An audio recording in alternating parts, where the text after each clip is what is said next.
Face aux coups de semonce algériens et aux tensions grandissantes avec Madrid, le Magzen a trouvé refuge sous le parapluie étoilé de Washington. Ces manœuvres tactiques, lancées sans véritable boussole ni calcul des retombées, l'ont précipité dans un tourbillon de turbulences où l'économie, l'énergie et la politique se sont embourbés ensemble comme un château de cartes soufflé par sa propre arrogance. Coincé entre le marteau des sanctions algériennes et l'enclume d'un robinet gazier hermétiquement fermé, le Magzen n'a eu d'autre choix que de plier l'échine devant les injonctions de Washington. Pour éviter une panne sèche énergétique, il a dû troquer un peu plus de sa marge de manœuvre contre quelques cargaisons de gaz, révélant au passage toute la vulnérabilité de son échafaudage diplomatique. Les décisions d'Alger fermes et souveraines ont laissé Rabat naviguer à vue dans une tempête qu'il n'avait pas prévue. Quant aux fameuses propositions de paix lancées à l'appel par des think tanks bienveillants relayés par une presse locale optimiste et chaperonnée par des voix américaines, elles se sont toutes fracassées sur le mur du refus algérien. Aucune main tendue, aucun discours doux amer, aucune promesse de coopération n'a suffi à percer l'armure d'Alger. Après 4 longues années d'impasse glaciale depuis 2021, Rabat les options en berne a dû revoir sa partition et composer une nouvelle mélodie diplomatique. Autrefois arrimé à Madrid comme un navire en détresse cherchant un port sûr, le Magzen a désormais largué les amarres ibériques pour se jeter à corps perdu dans les bras des géants américains. Ce sont eux, désormais, qui posent leurs valises technologiques sur le sol marocain avec leur fameuse station flottante de regazéification. Un virage stratégique qui ne trompe personne. Les sanctions algériennes font toujours mouche et Rabat à bout de souffle accepte aujourd'hui des solutions toutes prêtes, fournies, dictées et facturées par l'oncle Sam. Mais une question brûlante reste suspendue dans l'air. Pourquoi Washington s'intéresse-t-il subitement autant aux tuyaux à gaz marocains, alors qu'Alger assurait autrefois l'essentiel du ravitaillement?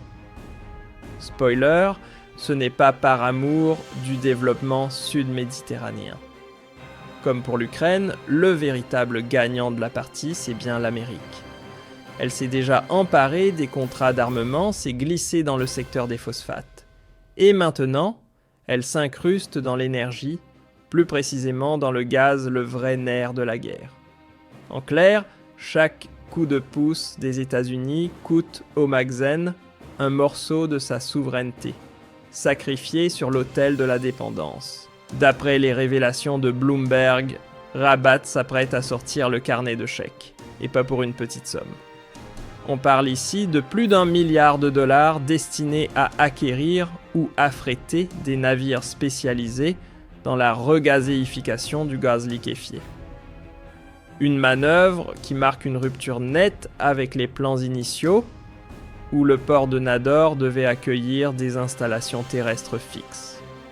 Exit, les infrastructures à quai, place à une plateforme flottante, symbole d'un virage stratégique censé, officiellement, réduire l'emprise espagnole sur le secteur gazier marocain.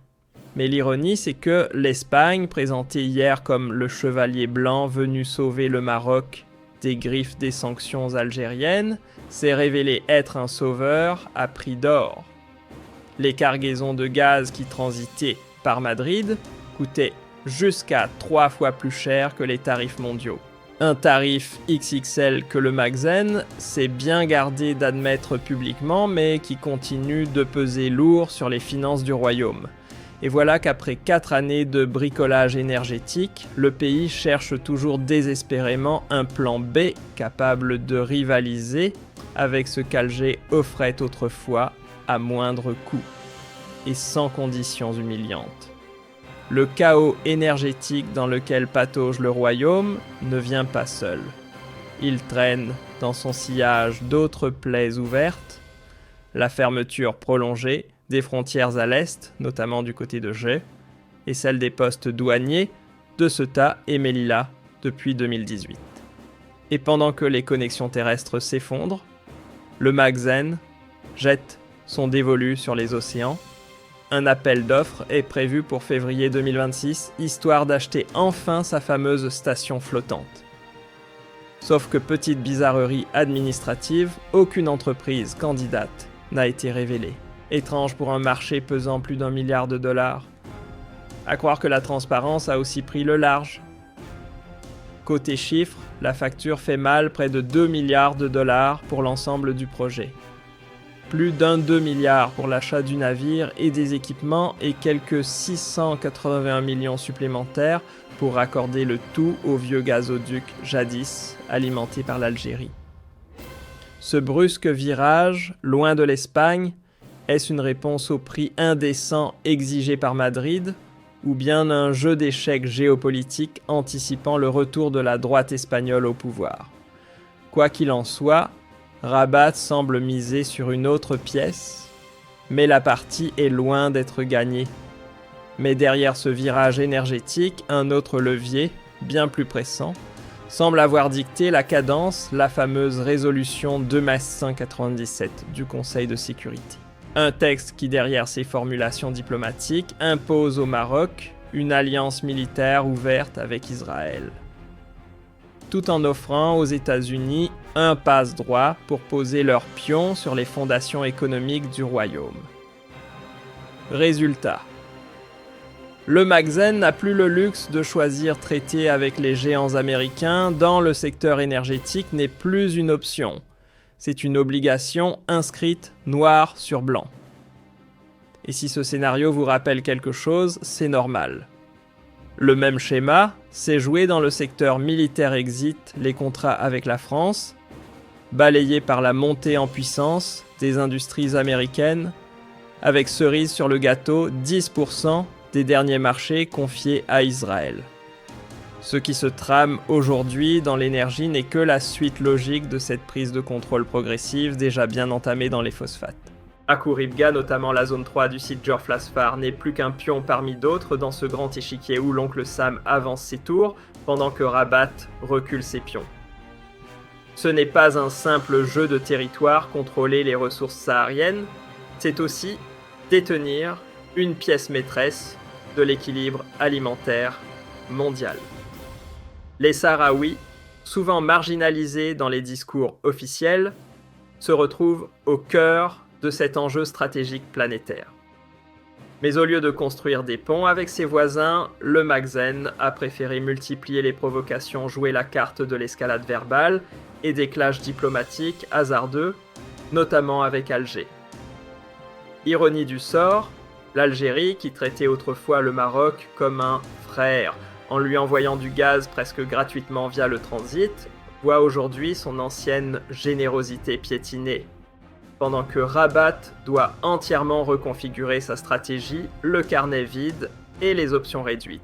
Et ce n'est pas tout, les projections annoncent que d'ici 2030, le Maroc pourrait engloutir jusqu'à 12 milliards de mètres cubes de gaz par an. Mais voilà le hic, pour produire son électricité, le pays carbure encore au charbon à près de 90%. Une aberration climatique à l'heure des COP et des promesses vertes. Pris en étau entre ses engagements internationaux et la pression croissante des sanctions algériennes, Rabat n'a plus d'autre choix que de se jeter sur le gaz comme une bouée de sauvetage. Sauf que cette bouée flotte de plus en plus loin. Quand les clés du gaz sont remises à des multinationales étrangères, américaines ou israéliennes, il ne faut pas s'étonner que la souveraineté énergétique vacille. Le Maroc, sous prétexte de sécuriser ses besoins, s'apprête à basculer dans une dépendance à hauteur de 80% vis-à-vis du gaz, alors même que sa production d'énergie renouvelable peine à dépasser la barre symbolique des 7%. Le tableau est clair, chaque vanne, chaque mètre cube, chaque facture passera entre les mains d'intérêts extérieurs qui contrôleront de A à Z la chaîne énergétique du royaume. Une souveraineté sous contrat en somme. Et pendant que l'indépendance énergétique fond comme neige au soleil, le Magzen s'emploie à brouiller les pistes sur le terrain médiatique. Dans une stratégie aussi maladroite que révélatrice, il a tenté d'écorner l'image d'autres pays arabes, notamment en lançant une campagne acharnée contre la Coupe arabe organisée par le Qatar. Reportage à charge, critiques à peine voilées, insinuations mesquines, tout y est passé pour faire passer l'événement qatari pour un fiasco. Objectif : mieux faire briller la CSAN que le Maroc prépare. Même si pour cela il faut salir le voisin. Au bout du compte, tous les signaux clignotent dans la même direction, le Maroc est entré dans une phase critique, peut-être la plus décisive de son histoire récente. Le système du Magzen, longtemps soutenu par un savant mélange de pactes extérieurs instables, de récits géopolitiques façonnés sur mesure et d'une gouvernance centrée sur le contrôle sécuritaire, se heurte désormais au mur de ses propres contradictions. Ce modèle qui semblait tenir bon en surface montre aujourd'hui ses fissures les plus profondes. Ce sont les paris risqués, les tensions diplomatiques lancées sans filet, l'accroissement de la dépendance aux puissances étrangères et l'incapacité à prévoir les répercussions régionales qui ont mené à cette impasse. Le vernis de stabilité que le régime a longtemps brandi comme vitrine commence à craquer. Derrière, on découvre une architecture branlante, fragilisée par des décennies d'improvisation stratégique. Le Maroc, malgré son apparente solidité, se retrouve face à sa propre fragilité systémique, exposée en pleine lumière. Ce que traverse le Maroc aujourd'hui n'a rien d'un simple trou d'air énergétique. On ne parle pas ici d'un petit revers temporaire, mais bien du symptôme visible d'un effondrement stratégique profond et méthodique. Tout a basculé à partir de 2020, quand le Magzen grisé, par un soutien occidental trop flatteur pour être gratuit, s'est lancé dans une course effrénée aux alliances tapageuses. Diplomatie de vitrine, posture militaire, musclée, communication de façade, le tout adossé au parrainage de Washington et Tel Aviv, dans un monde devenu imprévisible à chaque trimestre. Et ce mirage vendu au peuple marocain comme un bouclier occidental indestructible s'est vite transformé en piège doré, car derrière chaque accolade diplomatique se cachait une facture salée. L'addition. Des pans entiers de souveraineté troqués contre des promesses creuses, une dépendance croissante aux agendas étrangers et la perte silencieuse de secteurs économiques stratégiques remis sans bruit à des intérêts venus d'ailleurs. Le parapluie, en fait, était percé, mais bien emballé. L'histoire énergétique du Maroc ressemble à une leçon grandeur nature sur ce qu'il ne faut pas faire en stratégie. En pensant pouvoir compenser les sanctions algériennes, par une alliance renforcée avec Washington et Madrid-Rabat, s'est lui-même enfermé dans une machine infernale dont il ne contrôle plus ni les tarifs, ni les tuyaux, ni même les interrupteurs. Le royaume a troqué l'indépendance énergétique contre une illusion de partenariat, en devenant locataire de sa propre infrastructure. Et ce n'est pas la fameuse transition vers les stations flottantes qui viendra redorer l'image. Car imposée par la Maison-Blanche, elle n'a rien d'un choix réfléchi ou souverain.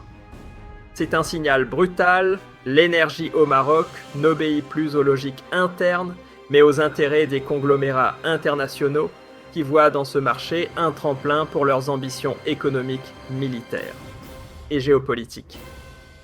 Le plus inquiétant, c'est que cette dépendance n'est pas une crise passagère. Elle est en train de s'ancrer durablement, structurant les décennies à venir. À une époque où l'indépendance énergétique détermine la vraie souveraineté, le Maroc semble sceller sa fragilité pour longtemps. Et sur le plan géopolitique, le coup est rude en multipliant les maladresses diplomatiques. Face à l'Algérie, le Magzen s'est coupé d'un partenaire clé, pas seulement pour le gaz, mais aussi pour la coopération régionale, la stabilité sécuritaire, les liens économiques et même les dynamiques sociales. Une rupture aux conséquences bien plus larges qu'un simple pipeline fermé. Pendant des années, malgré une frontière restée hermétiquement fermée, Maroc et Algérie maintenaient une forme de cohabitation silencieuse faite de besoins croisés et d'intérêts partagés. Mais il aura suffi de quelques décisions unilatérales dictées depuis Rabat pour transformer cette tension froide en rupture franche. Résultat immédiat, le gazoduc Maghreb-Europe a été mis hors service. Et avec lui, le Maroc a perdu une source d'énergie à la fois stable, fiable et surtout abordable. Mais cette coupure n'est pas juste un accroc dans le carnet diplomatique, c'est le nœud central de la crise énergétique actuelle. Car en vérité, le Royaume ne dispose ni des infrastructures nécessaires, ni des matières premières suffisantes, ni même d'une capacité industrielle apte à compenser cette perte. Le château énergétique s'est effondré sur ses fondations. Et dans ce décor en ruine, le charbon règne encore en maître. Une énergie sale, coûteuse, désastreuse, pour l'image d'un pays engagé sur le papier dans la lutte climatique. À l'heure où le monde accélère vers les énergies taux propres, le Maroc patine dans un modèle dépassé, coincé entre un passé toxique et un futur qui restera inaccessible sans injection massive de capitaux et d'expertise venus d'ailleurs. Autrement dit, sans béquilles extérieures, la transition reste un slogan. Le fameux soutien extérieur que le Maroc a tant convoité s'est lentement métamorphosé en une camisole dorée.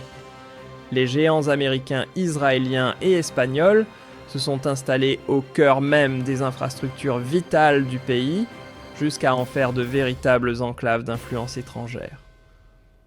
Ce qui à l'origine était présenté comme un partenariat stratégique s'est mué en occupation douce, mais redoutablement efficace.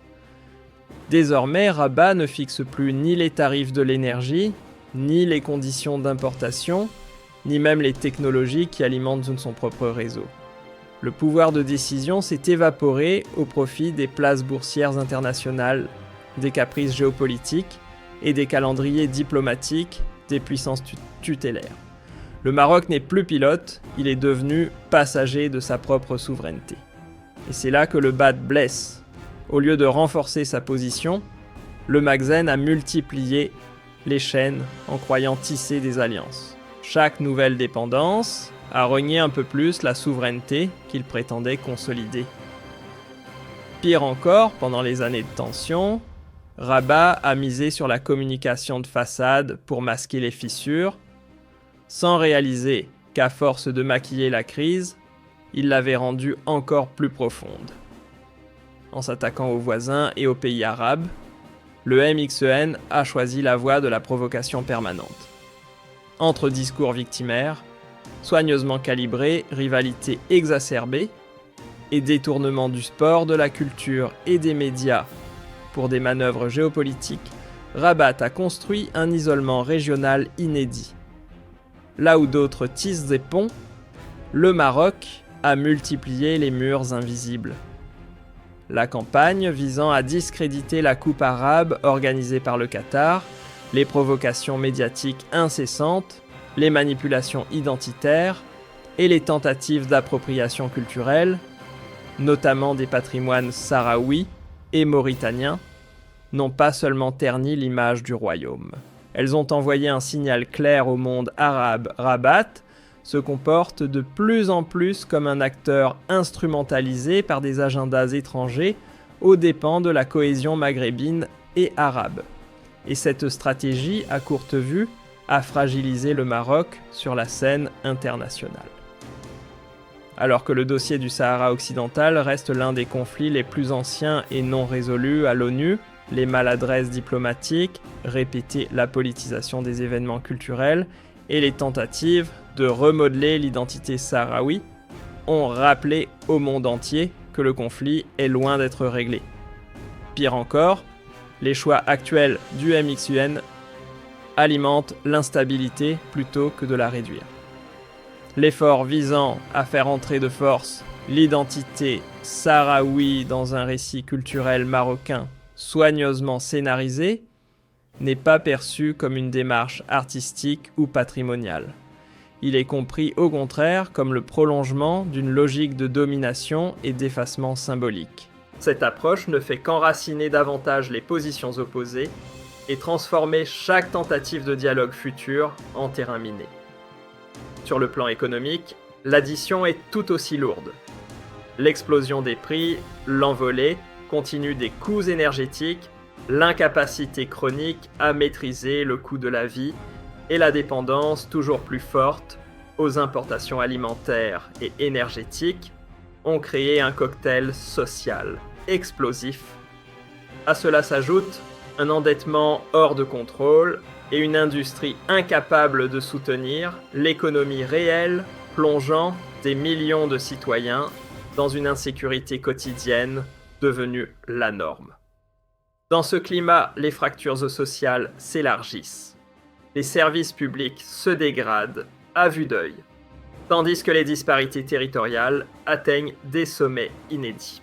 Les régions de l'Est, le Rif, le Sud et les zones rurales sont reléguées à l'arrière-plan, sacrifiées au profit de projets géants de façade conçus moins pour répondre aux besoins locaux que pour séduire les investisseurs étrangers et alimenter une vitrine économique déconnectée du terrain. Au-delà des chiffres économiques des pénuries énergétiques et des manœuvres diplomatiques, la crise actuelle met surtout en lumière un vide bien plus profond, l'absence totale de cap. Le MXN navigue désormais sans boussole stratégique, enchaînant les réactions improvisées pour contenir des crises qu'il a lui-même déclenchées. On colmate, on communique, on symbolise, mais sans jamais penser au lendemain. La gestion est devenue défensive, presque instinctive, loin de toute vision structurée. S'appuyer systématiquement sur des acteurs étrangers pour régler des problèmes internes n'est pas un signe de solidité, mais l'aveu d'une faiblesse chronique.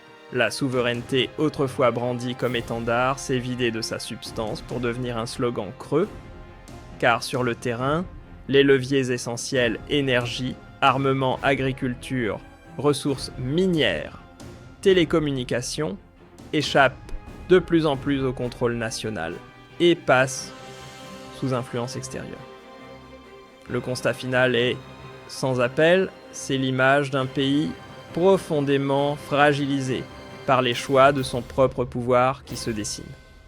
Un État dépendant, de plus en plus isolé, soumis à des pressions multiples et dont l'espace de manœuvre géopolitique s'est rétréci au point de devenir presque théorique. La faute stratégique fondamentale du MXN aura été de brouiller toutes les lignes, prendre la soumission pour un partenariat, confondre la mise en scène médiatique avec la diplomatie réelle et travestir la souveraineté en simple décor. De cette confusion est né un mécanisme infernal, chaque crise en dévoile une autre, chaque renoncement prépare le suivant, et chaque appui étranger se transforme en levier supplémentaire pesant sur les décisions nationales. Une spirale dont il devient de plus en plus difficile de s'extraire. Dès lors, l'avenir du Maroc se jouera sur un choix clair, rompre ou s'enliser. Rompre avec cette dépendance devenue chronique, rompre avec la logique de confrontation permanente. Cela implique d'admettre que les solutions dictées depuis l'extérieur ne peuvent fonder une souveraineté durable, que les tensions régionales ne se désamorcent pas par la provocation et que la stabilité ne naît ni de la communication creuse ni de la répression. Elle exige une vision stratégique lucide, un retour au pragmatisme diplomatique, la reconstruction de la coopération régionale et surtout une remise en question profonde des décisions façonnées par les cercles économiques et sécuritaires qui monopolisent aujourd'hui le pouvoir. Au final, le MXN se retrouve piégé par ses propres paradoxes et des alliances aussi fragiles que dangereuses. Le système fait désormais face à une équation nouvelle, impossible à résoudre avec les recettes d'hier. Continuer sur cette trajectoire n'est plus une option viable. Le Maroc se tient à la croisée des chemins, soit il accepte une dépendance totale vis-à-vis des puissances extérieures, soit il s'engage dans un lent mais nécessaire chantier de reconstruction, celle de sa souveraineté, de sa crédibilité régionale et de son équilibre interne. Et tant que cette lucidité collective ne s'imposera pas, le pays restera enfermé dans un cercle vicieux de crises successives. Les décisions du passé pèseront comme une chape sur toute tentative de renouveau réduisant l'horizon des possibles. Le Maroc demeurera alors exposé, affaibli sous une pression internationale croissante, qu'il n'aura plus ni les leviers, ni la marge de manœuvre pour contenir.